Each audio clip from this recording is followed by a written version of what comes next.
Only be, only be, all things are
Momento de meditação.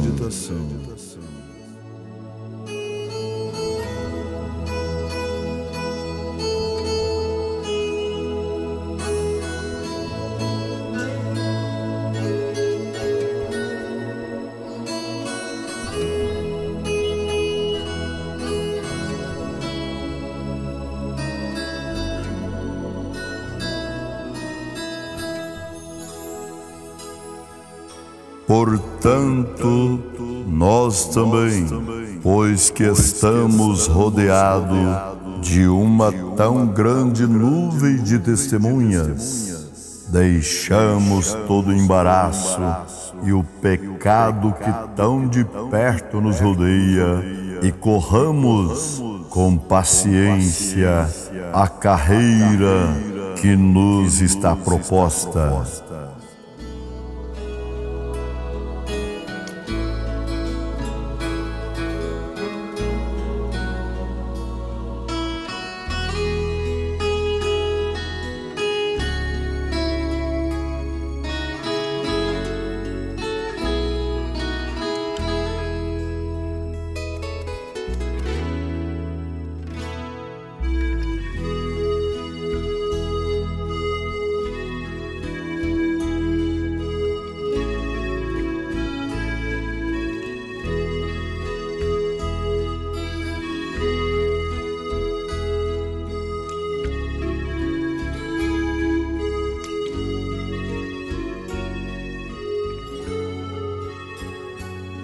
Fora com a experiência como norma de medir, há somente uma linha de prumo, somente uma vara de medir, e essa é a palavra.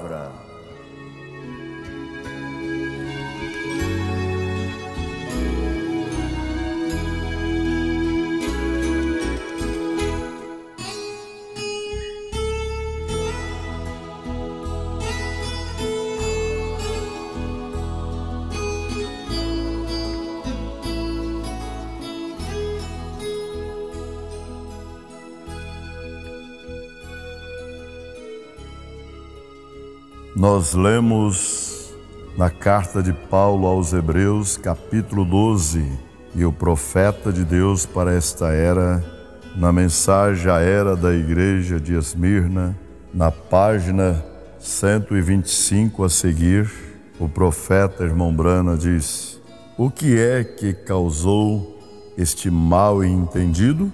A resposta é: experiência. Temos nos guiado pela experiência e não pela palavra. Fora com a experiência como norma de medir. Há somente uma linha de prumo, somente uma vara de medir, e essa é a palavra. Agora observe atentamente e receba isto. Pedro disse: arrependei-vos e cada um de vós seja batizado em nome de Jesus Cristo, para perdão dos pecados, e recebereis o dom do Espírito Santo. Paulo disse: recebeste o Espírito Santo depois que crestes? Todo nosso problema está bem aqui. As pessoas se arrependem de seus pecados, são batizadas em água, mas elas não continuam até receber o Espírito Santo. Você crê para o recebimento do Espírito?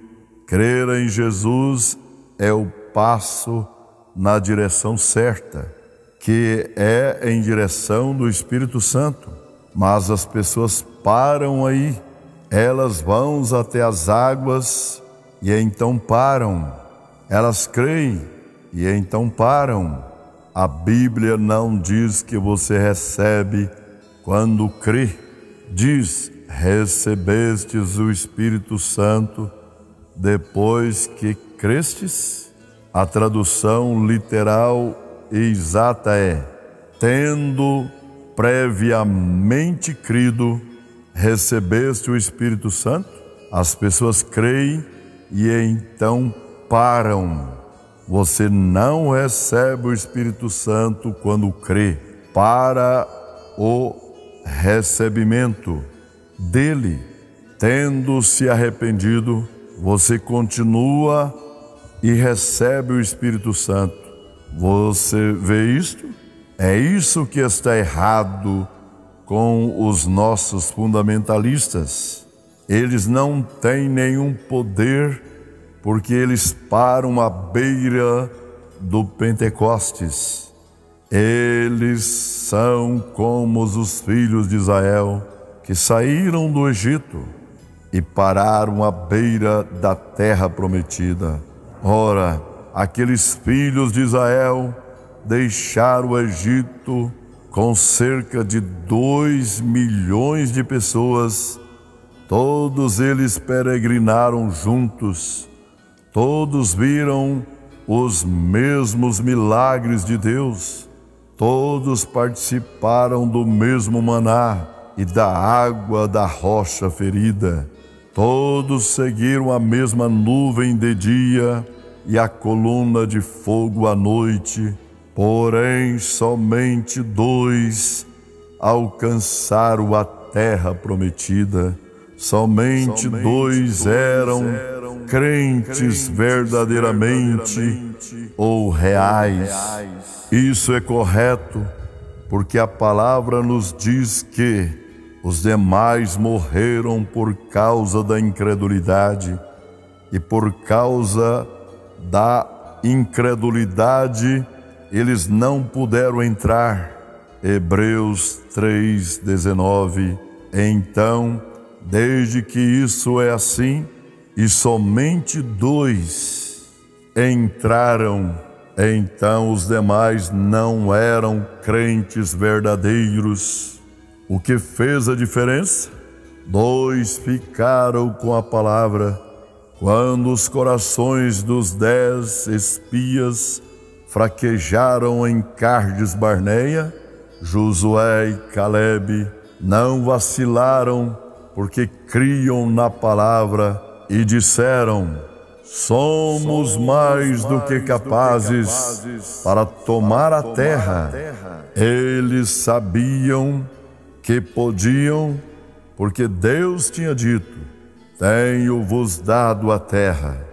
Apesar de todos aqueles israelitas terem visto o poder e a bondade e a libertação de Deus, eles não entraram no repouso, que é um tipo do Espírito Santo. Portanto, você pode ver agora mesmo que muitos poucos crerão até o ponto de receberem o Espírito de Deus.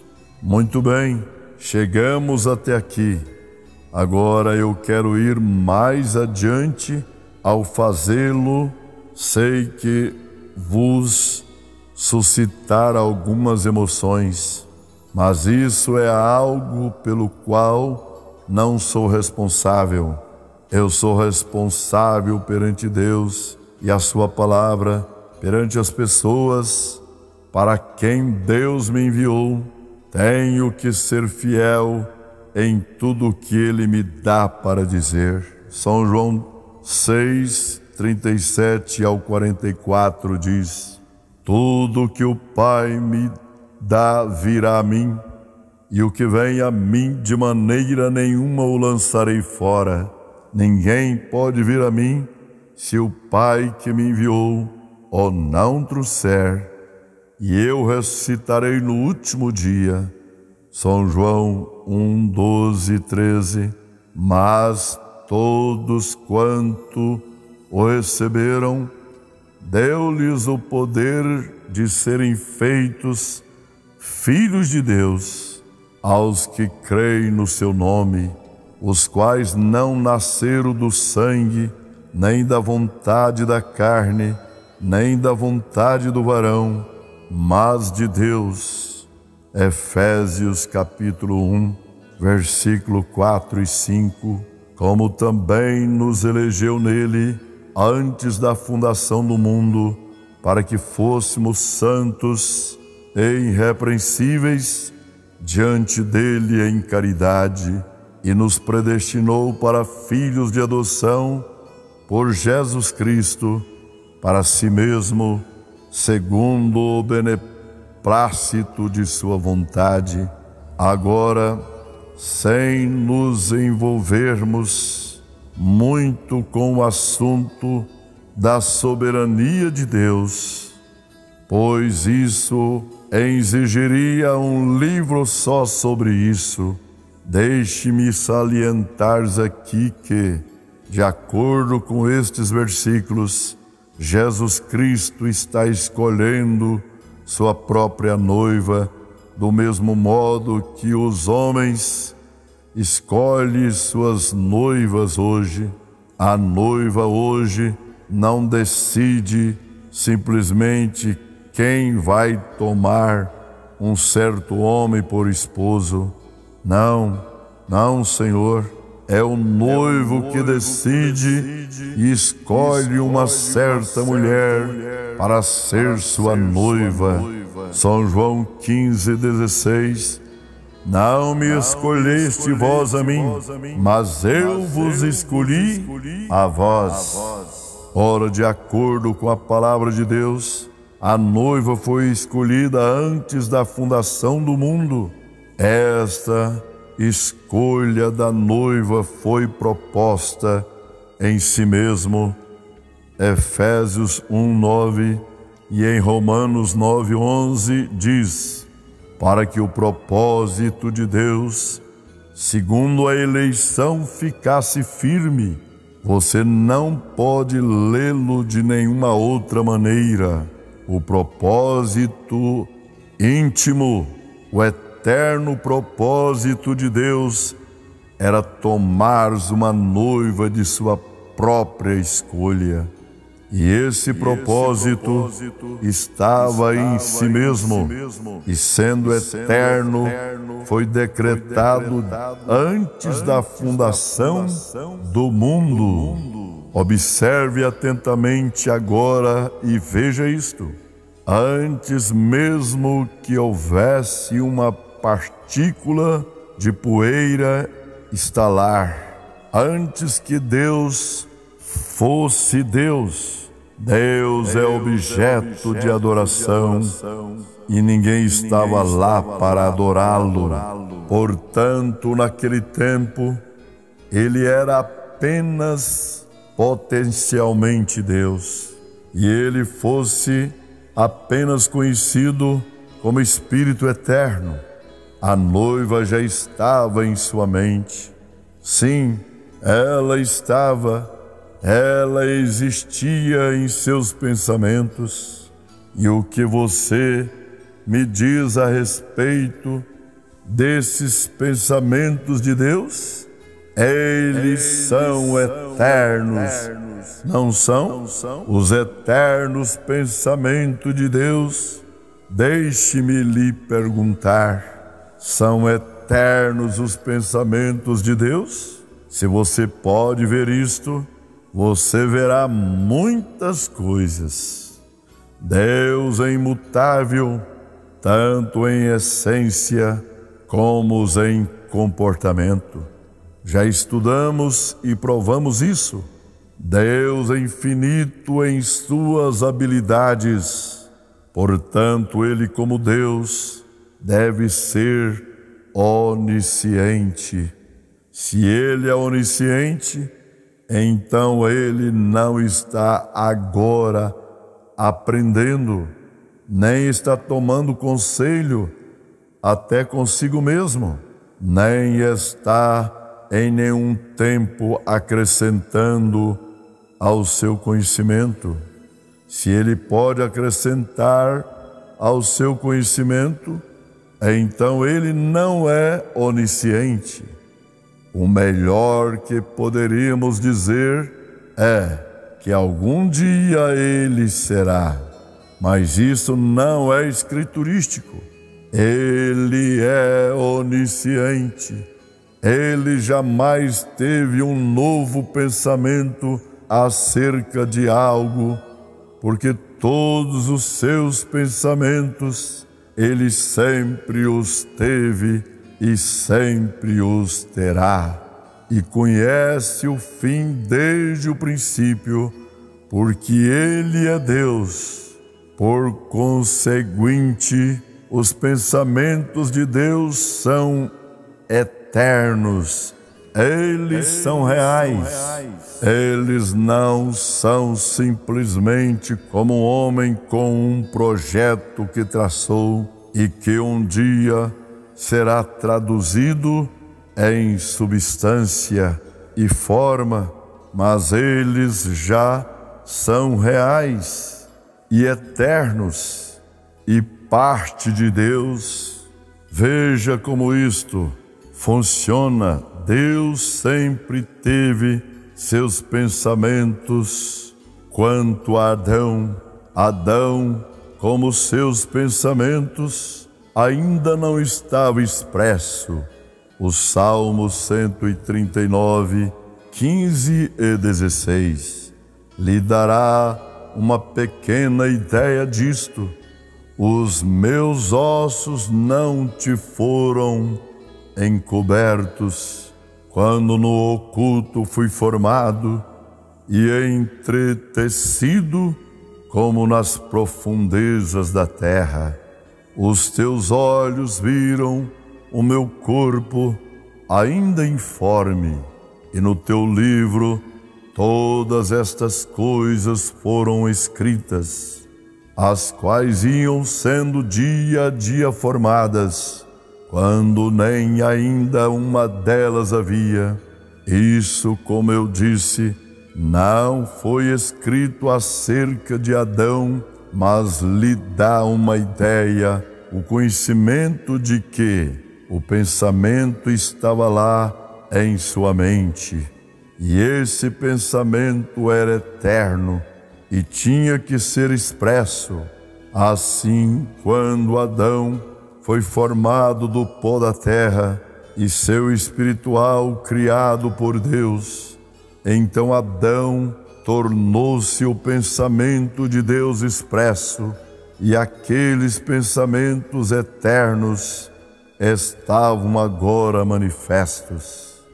Nós poderíamos percorrer os séculos, encontramos um Moisés, um Jeremias, um João Batista, e cada um deles era o pensamento eterno de Deus expresso em sua época. Então chegamos a Jesus, o Logos. Ele era o perfeito e completo pensamento expresso e tornou-se conhecido como a Palavra.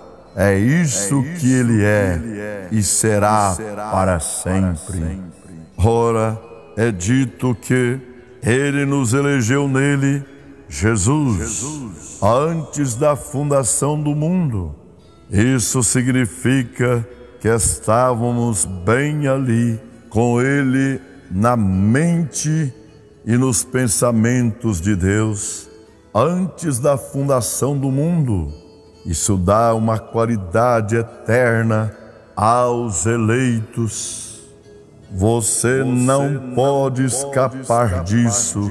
Deixe-me introduzir um pensamento aqui. Até nosso nascimento natural é baseado na eleição.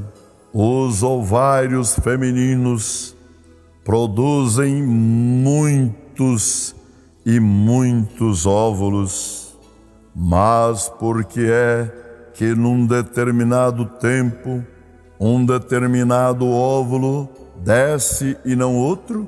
E então entre o esperma masculino, por alguma razão desconhecida, um determinado germe se incorpora ao óvulo e outros que poderia ter se incorporado com a mesma facilidade ou tinha até uma melhor oportunidade de assim fazê-lo, não o fizeram e pereceram.